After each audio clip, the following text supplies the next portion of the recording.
നമസ്കാരം, വിസൈൻ അക്കാഡമിയിലേക്ക് സ്വാഗതം. ഇന്ന് പ്രീവിയസ് ഇയർ ക്വസ്റ്റ്യൻസിന്റെ സെറ്റ് 2 ആണ് നമ്മൾ ചെയ്യാൻ പോകുന്നത്. Question number 1, dash substances show magnetic properties strongly when subjected to a magnetizing force. ഒരു മാഗ്നറ്റൈസിംഗ് ഫോഴ്സ് അപ്ലൈ ചെയ്യുമ്പോൾ സ്ട്രോങ് ആയിട്ടുള്ള മാഗ്നറ്റിക് പ്രോപ്പർട്ടി കാണിക്കുന്നത് ഏത് ടൈപ്പ് മെറ്റീരിയലാണ്? ആൻസർ വരുന്നത് ferromagnetic material. 2, absolute permittivity of air dash farad per meter. എയറിന്റെ absolute permittivity ആണ് ചോദിച്ചിരിക്കുന്നത്. ഓക്കെ, ഇവിടെ നമുക്കൊരു മിസ്റ്റേക്ക് വരാൻ സാധ്യതയുള്ള ഒരു കാര്യം കൂടി ഞാൻ പറയാം. എയറിന്റെ അബ്സല്യൂട്ട് പെർമിറ്റിവിറ്റി എന്ന് ചോദിച്ചിരിക്കുന്നതുകൊണ്ട് നമ്മൾ 1 ആൻസർ ചെയ്യാനുള്ള സാധ്യതയുണ്ട് അല്ലെ. അപ്പം ഈ എയറിന്റെ പെർമിറ്റിവിറ്റി 1 എന്ന് പറയുന്നത് റിലേറ്റീവ് പെർമിറ്റിവിറ്റി ആണ്. ഇവിടെ അബ്സല്യൂട്ട് പെർമിറ്റിവിറ്റി ആണ് ചോദിച്ചിരിക്കുന്നത്. അതിന്റെ ആൻസർ വരുന്നത് 8.854 into 10 raised to minus 12 farad per meter. Okay. Next question. The power factor of a RLC series circuit at resonance is. RLC series circuitലെ റെസൊണൻസിലെ പവർ ഫാക്ടർ എന്താണ് വരുന്നത്? Option D 1. നമുക്കറിയാം RLC സീരീസ് സർക്യൂട്ടിലെ റെസൊണൻസ് കണ്ടീഷൻ എന്ന് പറയുന്നത് XL is equal to XC അല്ലെ. രണ്ട് റിയാക്റ്റൻസും ഈക്വൽ ആണെന്നാണ്. അപ്പൊ അതൊരു എന്ത് സംഭവിക്കും? ക്യാൻസൽ ഔട്ട് ആകും അല്ലെ. റെസിസ്റ്റീവ് സർക്യൂട്ട് ആയിട്ട് അത് മാറും. റെസിസ്റ്റീവ് സർക്യൂട്ടില് വോൾട്ടേജും കറണ്ടും ഇൻ ഫേസ് ആണ്. അപ്പൊ പവർ ഫാക്ടർ cos 5 എന്ന് പറയുന്നത് cos 0 degree is equal to 1. Next, dash provides a method for determining the direction of the induced EMF. Induced EMF ന്റെ ഡയറക്ഷൻ ഡിറ്റർമൈൻ ചെയ്യാൻ വേണ്ടി നമ്മൾ ഉപയോഗിക്കുന്നത് എന്താണ്? ഓക്കെ, ഇൻഡ്യൂസ്ഡ് EMFന്റെ ഓപ്പോസിറ്റ് ആണ് കറണ്ട് എന്നുള്ളതാണ് ലെൻസസ് ലോ എന്ന് പറയുന്നത്. അപ്പം എന്തായാലും ആ ഒരു ഓപ്ഷൻ അല്ല. ദെൻ കിർച്ചോഫ് ലോ അല്ല. ഇനി Fleming's left hand, Fleming's right hand എന്നുള്ളതാണ്. അപ്പൊ നമുക്കിവിടെ ഉള്ളത് എന്താണ്? കറണ്ടിനെ ബേസ് ചെയ്തിട്ടാണ്. അപ്പം ടു ക്രിയേറ്റ് കറണ്ട് എന്ന് പറയുന്നത് റൈറ്റ് ഹാൻഡ് റൂൾ ആണ്. അപ്പൊ ഓപ്ഷൻ വരുന്നത് option B, right hand rule. Fleming's right hand rule.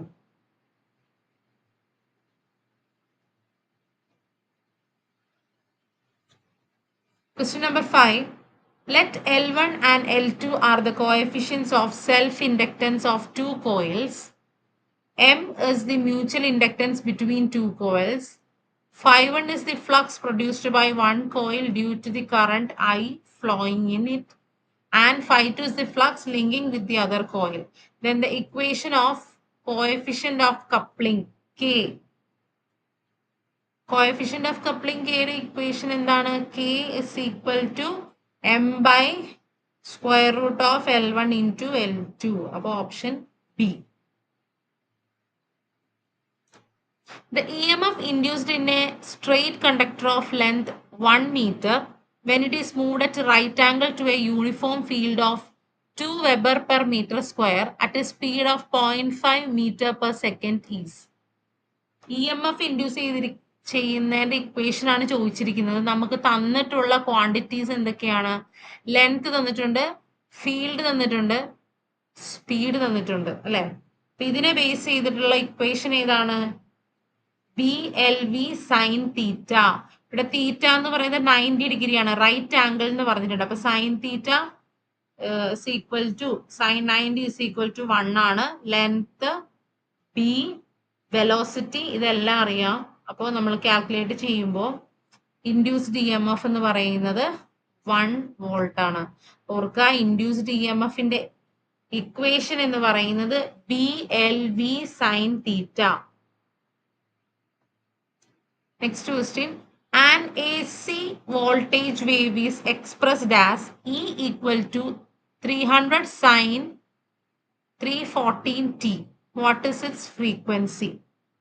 ഒരു എ സി വോൾട്ടേജിന്റെ ഇക്വേഷൻ എന്ന് പറയുന്നത് E is equal to V M sine omega T എന്നാണ്.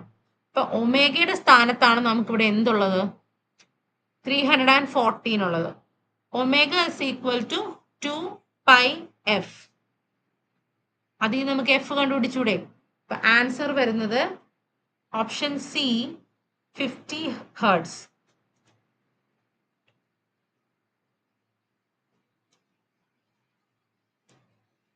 Two alternating quantities are added. അതായത് ഡയറക്ഷൻ വേരി ചെയ്യുന്ന ക്വാണ്ടിറ്റീസിനെ നമ്മൾ എങ്ങനെയാണ് ആഡ് ചെയ്യുന്നത്? വെക്റ്റർ സം ആണ് അല്ലെ?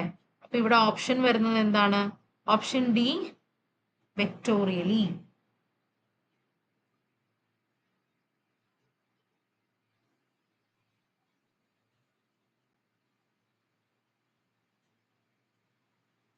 Ninth question. Dash is an integrating instrument. എന്താണ് ഇന്റഗ്രേറ്റിംഗ് ഇൻസ്ട്രുമെന്റ് എന്ന് പറയുന്നത്? ടൈമിനനുസരിച്ച് കൂടിക്കൊണ്ടിരിക്കുക അല്ലെ? ഇന്റഗ്രേറ്റ് ചെയ്തുകൊണ്ടിരിക്കുക. ടൈമിനനുസരിച്ച് കൂടുക എന്ന് പറയുന്ന ടൈമിനെ ഡിപ്പെൻഡ് ചെയ്യുന്ന ഒരു ക്വാണ്ടിറ്റിയാണ്. അപ്പം ഇവിടെ നമുക്ക് ഓപ്ഷൻ വരുന്നത് option A, ampere hour meter. ഇലക്ട്രിസിറ്റിയുടെ ഒക്കെ measuring, ampere hour meter. Okay, next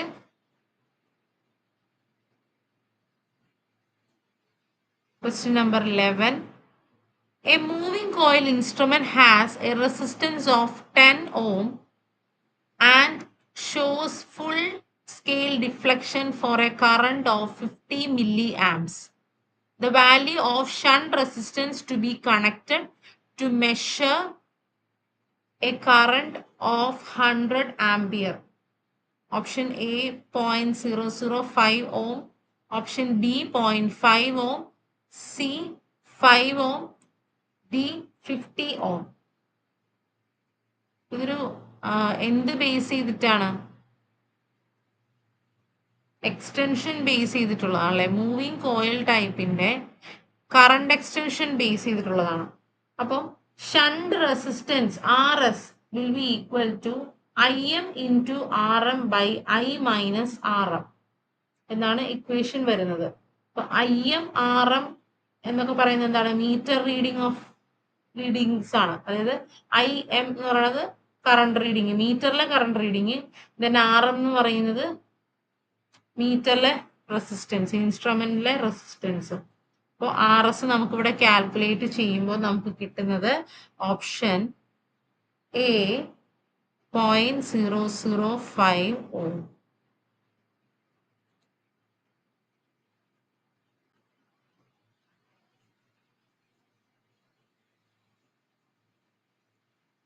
The size of conductors used in a power cable depends on.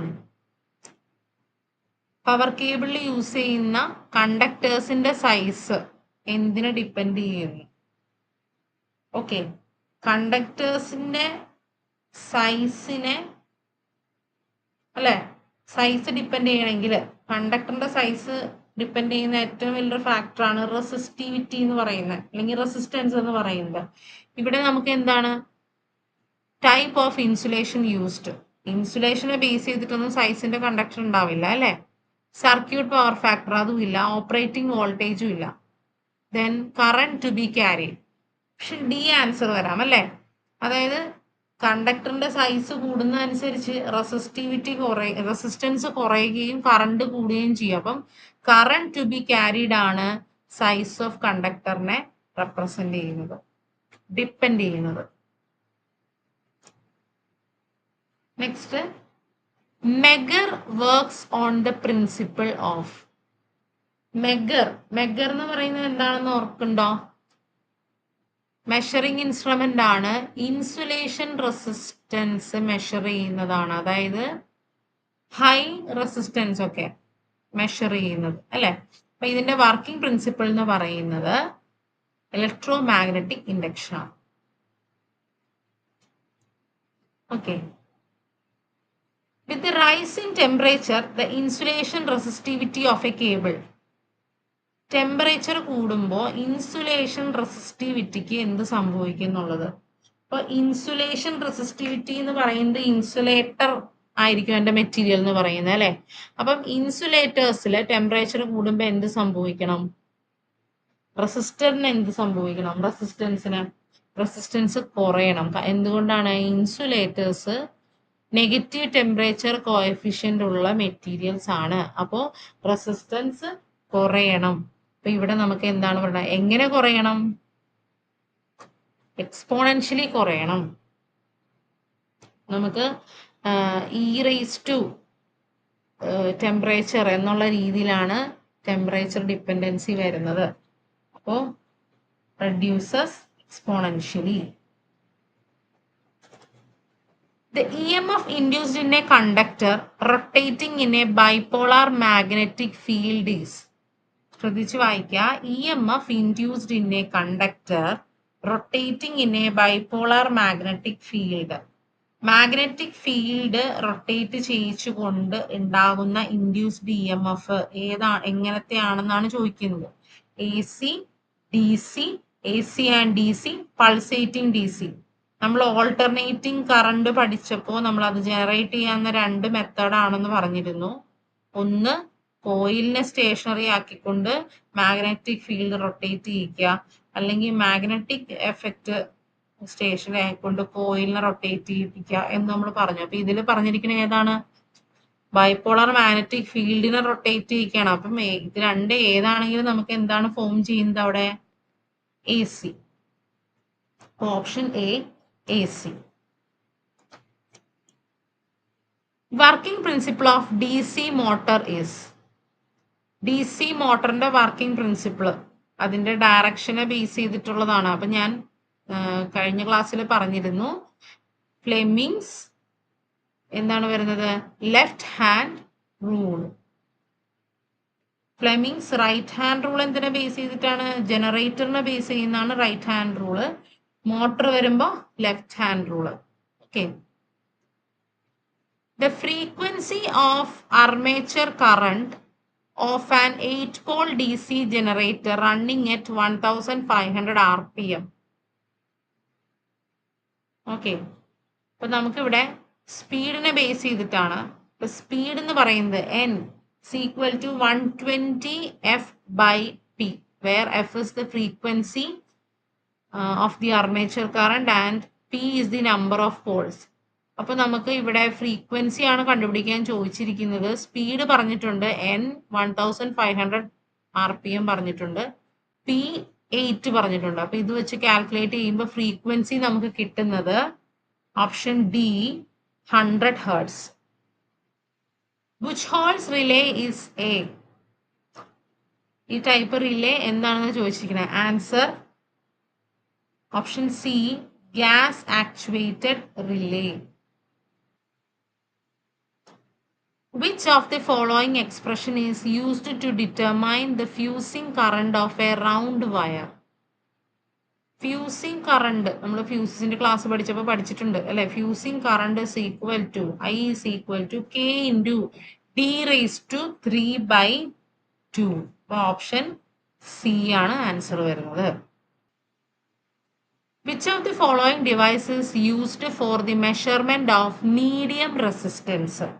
Medium resistance measure ചെയ്യാൻ ഉപയോഗിക്കുന്ന ഡിവൈസ് ഏതാണെന്നാണ്.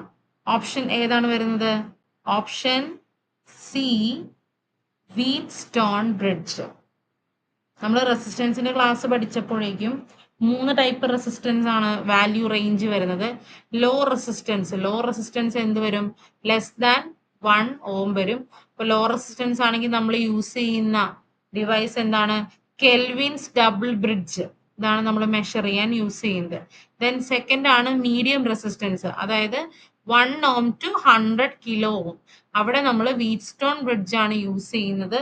വോൾട്ട്മീറ്റർ, അമ്മീറ്റർ, ഓംമീറ്റർ, പൊട്ടൻഷ്യോമീറ്റർ എല്ലാം ഇതിനെ ബേസ് ചെയ്തിട്ടാണ്. Okay. Then high resistance, അതായത് ഒരു insulation resistance greater than 100 kilo ohm. അവിടെ നമ്മൾ നേരത്തെ പറഞ്ഞു എന്താണ് യൂസ് ചെയ്യുന്നത്? മെഗർ ആണ് യൂസ് ചെയ്യുന്നത്. മെഗറിന്റെ വർക്കിംഗ് പ്രിൻസിപ്പിൾ എന്ന് പറയുന്നത് ഇലക്ട്രോ മാഗ്നറ്റിക് ഇൻഡക്ഷൻ ആണ്. Okay.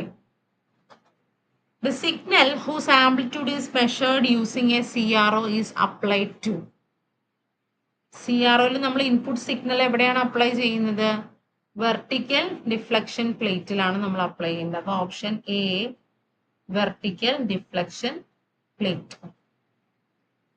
Which of the following devices used for the measurement of pressure? Pressure measurement ചെയ്യാൻ വേണ്ടിയിട്ട് നമ്മൾ LVDT സ്ട്രെയിൻ ഗേജ് ഒക്കെ നമ്മൾ ഡിസ്പ്ലേസ്മെന്റും ഫോഴ്സ് ഒക്കെയാണ് ലോഡൊക്കെയാണ് നമ്മൾ പറയുന്നത്. പ്രഷറിൽ വരുന്നത് option C bellows.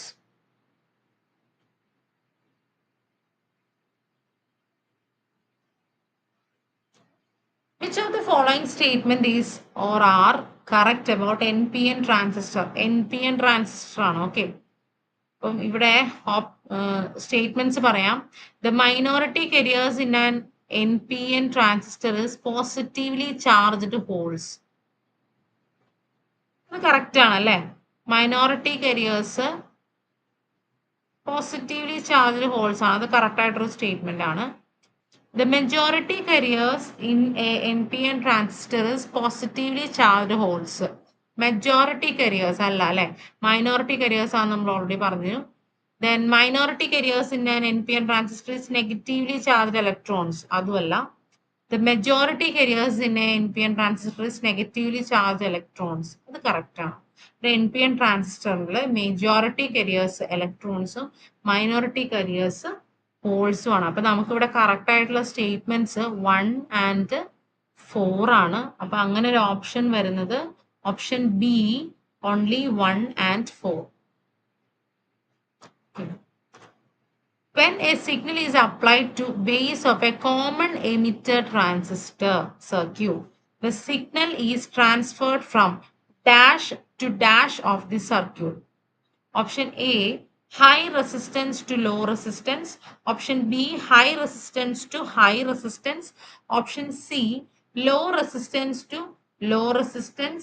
Option D, low resistance to high resistance.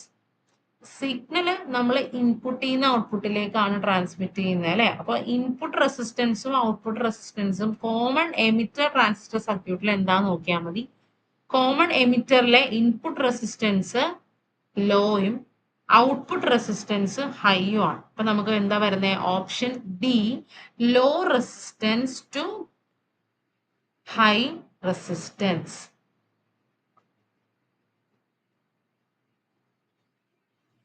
When a transistor is operated in common collector configuration, then its voltage gain obtained is. Common collector configuration the voltage gain is less than 1. Okay. Common collector configuration എന്ന് പറയുമ്പോൾ നമ്മൾ ഓർത്തിരിക്കേണ്ട മറ്റു കാര്യങ്ങൾ എന്തൊക്കെയാണ്? Emitter follower ആയിട്ട് use ചെയ്യുന്നത് common collector ആണ്. അതുപോലെ തന്നെ ഇംപിഡൻസ് മാച്ചിങ്ങിന് യൂസ് ചെയ്യുന്നത് കോമൺ കളക്ടർ ആണ് അല്ലെ. ദെൻ ലെസ് ദാൻ 1 ആണ് വോൾട്ടേജ് ഗെയിൻ വരുന്നത്. അപ്പോ കറണ്ട് ഗെയിൻ എന്ന് പറയുന്നത് ഹൈ കറണ്ട് ഗെയിൻ ആണ് അല്ലെ. വെരി ഹൈ കറണ്ട് ഗെയിൻ ആണ് എന്തിനു വരുന്നത്? കോമൺ കളക്ടറിൽ വരുന്നത്. ഓക്കെ. ദെൻ ഫേസ് ഷിഫ്റ്റ് ഉണ്ടോ? ഫേസ് ഷിഫ്റ്റ് 0 ഡിഗ്രി ആണ്. ഇത്രയും കാര്യങ്ങൾ ഓർത്ത് വെക്കുക കോമൺ കളക്ടർ കോൺഫിഗറേഷൻ എന്ന് പറയുമ്പോൾ. ഇപ്പൊ നമ്മൾ നേരത്തെ കോമൺ എമിറ്റർ കോൺഫിഗറേഷനെ കുറിച്ച് പറഞ്ഞു. കോമൺ എമിറ്ററിൽ ലോ ഇൻപുട്ട് ഇംപിഡൻസ് ആണ്, ഔട്ട്പുട്ട് റെസിസ്റ്റൻസ് ഹൈ ആണ്, കറണ്ട് ആംപ്ലിഫിക്കേഷൻ നമുക്ക് ഒരു എന്താ പറയാ ഹൈ ആണ് കിട്ടുന്നത്, വോൾട്ടേജ് ഗെയിൻ ഒരു മീഡിയം ലെവൽ ആണ്, ആൻഡ് കോമൺ എമിറ്ററിലാണ് ഫേസ് ഷിഫ്റ്റ് ഉള്ളത്. അത് 180 ഡിഗ്രി ആണ്. ഓഡിയോ സിഗ്നൽ ആംപ്ലിഫയറിലൊക്കെയാണ് നമ്മളിത് യൂസ് ചെയ്യുന്നത്. ഇത്രയും കാര്യങ്ങൾ ഓർത്ത് വെക്കുക. Okay. Next question, which of the following statement is correct about A common base transistor? Common base transistor എന്നാണ് ചോദിച്ചിരിക്കുന്നത്. അപ്പം ഇവിടെ നമുക്ക് മൂന്നും വന്നു, 3 കോൺഫിഗറേഷൻ ഈ ഒറ്റ ക്വസ്റ്റ്യൻ പേപ്പറിൽ തന്നെ വന്നു അല്ലെ. അപ്പോൾ കോമൺ ബേസ് ട്രാൻസിസ്റ്റർ എന്ന് പറയുമ്പോൾ നമുക്ക് അറിയാം ഇൻപുട്ട് എമിറ്റർ ആണ്, ഔട്ട്പുട്ട് കളക്ടർ ആണ്. ഇൻപുട്ട് റെസിസ്റ്റൻസ് വളരെ കുറവാണ്, വെരി ലോ ആണ്, അബൌട്ട് 20 ഓം ഒക്കെ വരത്തുള്ളൂ. ഔട്ട്പുട്ട് റെസിസ്റ്റൻസ് വെരി ഹൈ ആണ്. ദെൻ കറണ്ട് ആംപ്ലിഫിക്കേഷൻ ഫാക്ടർ ഏതാണ്? ആൽഫ. ദെൻ അത് ലെസ് ദാൻ 1 ആണ്. വോൾട്ടേജ് ഗെയിൻ മീഡിയം ആണ്. ഫേസ് ഷിഫ്റ്റ് ഒന്നുമില്ല. ഹൈ ഫ്രീക്വൻസി ആപ്ലിക്കേഷൻസിലും ഇന്റർമീഡിയറ്റ് ഫ്രീക്വൻസി ആപ്ലിക്കേഷൻസിലൊക്കെയാണ് നമ്മൾ കോമൺ ബേസ് ട്രാൻസിസ്റ്റർ ഉപയോഗിക്കുന്നത്. ഇത്രയും കാര്യങ്ങൾ നമ്മൾ മേജർ ആയിട്ട് ഓർത്ത് വെക്കാം. എന്നിട്ട് നമുക്ക് ഇനി സ്റ്റേറ്റ്മെന്റ്സിലോട്ട് പോകാം. First one, A common base transistor configuration provide voltage gain without current gain.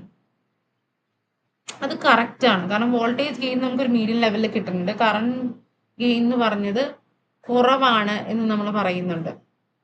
Okay, അപ്പൊ അതൊരു കറക്റ്റ് ആയിട്ടുള്ളൊരു സ്റ്റേറ്റ്മെന്റ് ആണ്. Second one, A common base transistor configuration provide impedance matching at high frequency. High frequency ആപ്ലിക്കേഷനിൽ നമ്മളിത് use ചെയ്യുന്നു പറഞ്ഞിട്ടുണ്ട്. Impedance മാച്ചിങ്ങിലാണ് അത് use ചെയ്യുന്നത്. അപ്പൊ ഇതും കറക്റ്റ് ആയിട്ടുള്ള ഒരു സ്റ്റേറ്റ്മെന്റ് ആണ്. A common base transistor configuration provide large power gain without impedance matching. അത് ഓപ്ഷൻ തെറ്റാണ്. അപ്പൊ നമുക്കിവിടെ 1 ആൻഡ് 2 ആണ് കറക്റ്റ്. അപ്പൊ നമുക്ക് എന്ത് വരും? Option A, only 1 and 2. Okay, next question. The amplifier which transfers maximum power from source to load in common base configuration, it is known as maximum power from source to load. അതായത് common ബേസിൽ കൊടുക്കുന്ന input എല്ലാം ഔട്ട്പുട്ടിലേക്ക് വരണം. അങ്ങനെ ഒരു amplifier നമുക്ക് ഈ ഓപ്ഷനിൽ ഏത് പറയാം? കോമൺ ബേസിലാണ് കേട്ടോ. പവർ ആംപ്ലിഫയർ ആണോ? അല്ല. എമിറ്റർ ഫോളോവർ ആണോ? അല്ല. എമിറ്റർ ഫോളോവർ എന്ന് പറയുന്നത് കോമൺ കളക്ടറിനെയാണ് പറയുന്നത്. ദെൻ ബഫർ ആംപ്ലിഫയർ എന്ന് പറയാം അല്ലെ. ബഫർ ആംപ്ലിഫയർ ഒരു ഓപ്ഷൻ ആവാം. എന്തുകൊണ്ടാണ്? ഹൈ ഫ്രീക്വൻസിയിൽ ഇത് ഇംപെഡൻസ് മാച്ചിങ്ങിന് യൂസ് ചെയ്യുന്നുണ്ടെന്ന് പറയുന്നുണ്ട്. അപ്പം ഇംപെഡൻസ് മാച്ചിങ് ഉദ്ദേശിക്കുന്ന ഒരു ബഫറാണ് അല്ലെ. അപ്പം എന്താണ്? മാക്സിമം ഇൻപുട്ട് പവർ ഔട്ട്പുട്ടിലേക്ക് നമുക്ക് കിട്ടുന്നുണ്ട്. Then option D, operational amplifier. Obviously അതല്ല. അപ്പൊ നമുക്ക് ഓപ്ഷൻ ഏതാണ് വരുന്നത്? Option C, buffer amplifier.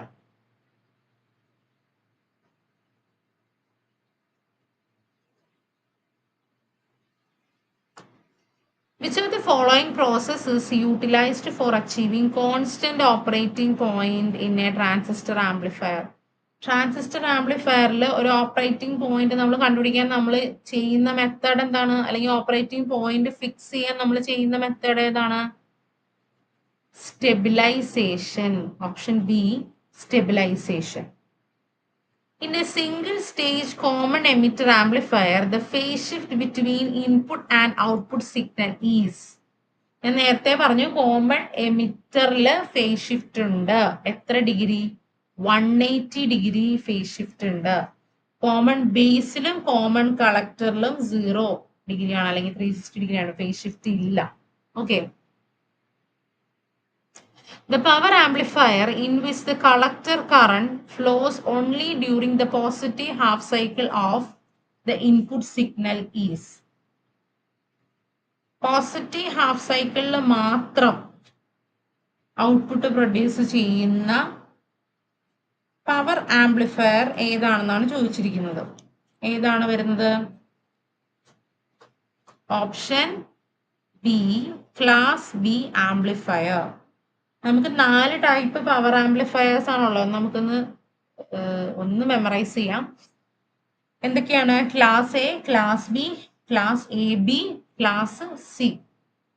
ഇതാണ് നമുക്ക് മെയിൻ ആയിട്ട് പഠിക്കാനുള്ളത്. ഓക്കെ, അപ്പൊ ഇതിന്റെ എല്ലാം നമ്മൾ മനസ്സിലാക്കേണ്ട കാര്യങ്ങൾ എന്തൊക്കെയാന്ന് വെച്ചിട്ടുണ്ടെങ്കിൽ, ഈ 4 എണ്ണത്തിന്റെയും ഔട്ട്പുട്ട് സിഗ്നൽ എങ്ങനെയാണ്, അതേപോലെ എഫിഷ്യൻസി എങ്ങനെയാണ്, ക്യൂ പോയിന്റ് എങ്ങനെയാണ്, ഡിസ്റ്റോർഷൻ ഉണ്ടോ ഇല്ലയോ, കണ്ടക്ഷൻ ആംഗിൾ എത്രയാണ്, ദെൻ എന്ത് ആപ്ലിക്കേഷനിലാണ് യൂസ് ചെയ്യുന്നത്.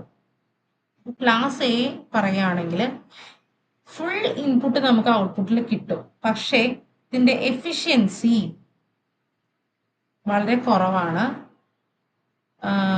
ഡയറക്റ്റ് കപ്ലിങ്ങോ ആർ സി കപ്ലിംഗ് ഒക്കെയാണ് നമ്മൾ യൂസ് ചെയ്യണമെങ്കിൽ 25%, ട്രാൻസ്ഫോമർ കപ്ലിംഗ് ആണ് നമ്മൾ യൂസ് ചെയ്യുന്നതെങ്കിൽ 50% മാത്രമേ ഇതിന്റെ എഫിഷ്യൻസി ഉള്ളൂ. ഓക്കെ, ഇതിന്റെ ക്യൂ പോയിന്റ് വരുന്നത് മിഡിൽ ഓഫ് ആക്റ്റീവ് റീജിയൺ ആണ്. കണ്ടക്ഷൻ ആംഗിൾ 360 വരും. ഡിസ്റ്റോഷൻ ഒന്നുമില്ല. അപ്പൊ ഇതൊരു മ്യൂസിക്കൽ സിസ്റ്റത്തിലൊക്കെയാണ് നമ്മളിത് യൂസ് ചെയ്യുന്നത്.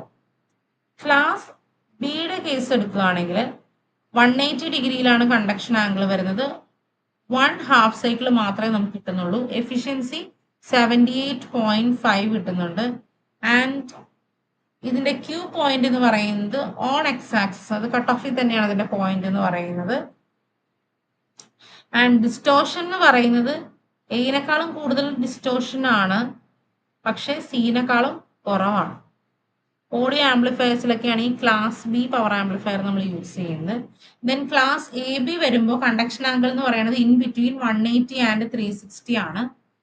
അപ്പം 78.5 എഫിഷ്യൻസിയോടുകൂടി കിട്ടുന്നുണ്ട്. ക്യൂ പോയിന്റ് എന്ന് പറയുന്നത് ജസ്റ്റ് എബവ് എക്സ് ആക്സിസ് ആണ്. ആൻഡ് ഡിസ്റ്റോഷൻ എന്ന് പറയുന്നത് more than A and less than B and C ആണ്. ഓക്കെ, ഇതിന്റെ എ ബി എന്ന് പറയുന്നത് ഇതിന്റെ രണ്ടിന്റെ ഇടയിലാണ്. ഓക്കെ, ദെൻ ആർ എഫ് ആംപ്ലിഫയറിൽ റേഡിയോ ഫ്രീക്വൻസിയിലൊക്കെയാണ് നമ്മളിത് യൂസ് ചെയ്യുന്നത്. ക്ലാസ് സിയില് ലെസ് ദാൻ 180 ഡിഗ്രി മാത്രമേ കണ്ടക്ഷൻ നടക്കുന്നുള്ളൂ. ഒരു ഹാഫ് സൈക്കിൾ ഫുള്ള് കിട്ടുന്നില്ല, കുറച്ച് പോർഷൻസ് കട്ടായി പോകുന്നുണ്ട്. പക്ഷെ ഇതിന്റെ എഫിഷ്യൻസി എന്ന് പറയുന്നത് 95% ആണ്. Q point just below x axis ആണ്. മാക്സിമം ഡിസ്റ്റോഷനകത്തുണ്ട്, നമുക്ക് ഫുൾ ആയിട്ട് കിട്ടുന്നില്ല എന്ന് ഞാൻ പറഞ്ഞു അല്ലെ, കുറച്ച് കട്ടായിട്ട് പോകുന്നുണ്ട്. ഓഡിയോ പവർ ആംപ്ലിഫയേഴ്സിലാണ് ക്ലാസ് സി ടൈപ്പ് നമ്മൾ യൂസ് ചെയ്യുന്നത്. ഓക്കെ,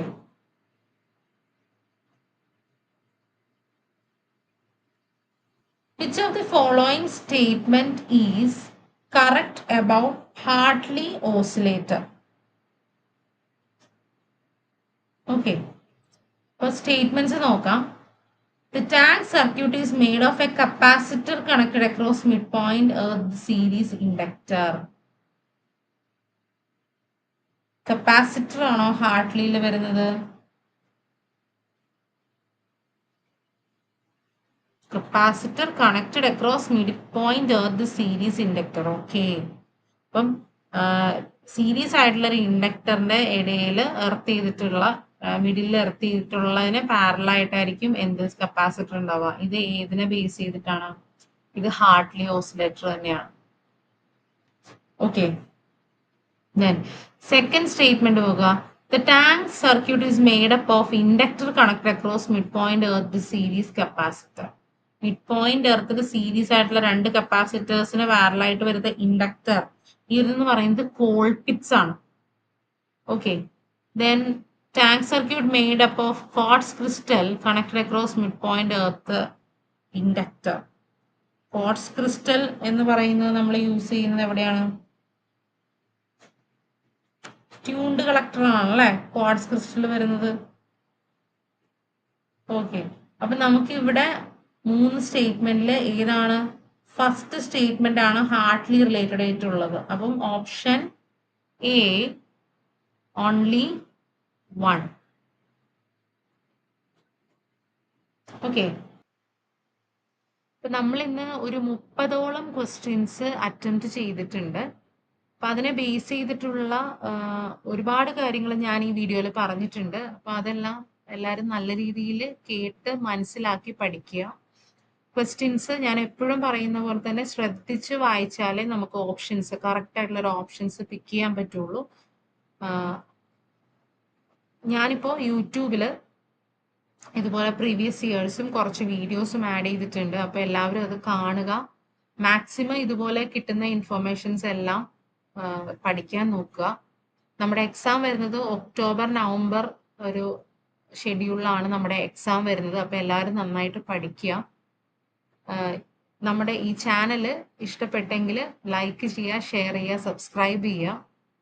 കൂടാതെ നമുക്ക് ഒരു റെക്കോർഡ് ക്ലാസ്സസ് സെഷൻസ് നമ്മൾ പ്രൊവൈഡ് ചെയ്യുന്നുണ്ട്. അപ്പോൾ താല്പര്യമുള്ളവർ ഇതിൽ കാണുന്ന നമ്പറിൽ കോൺടാക്ട് ചെയ്യുക.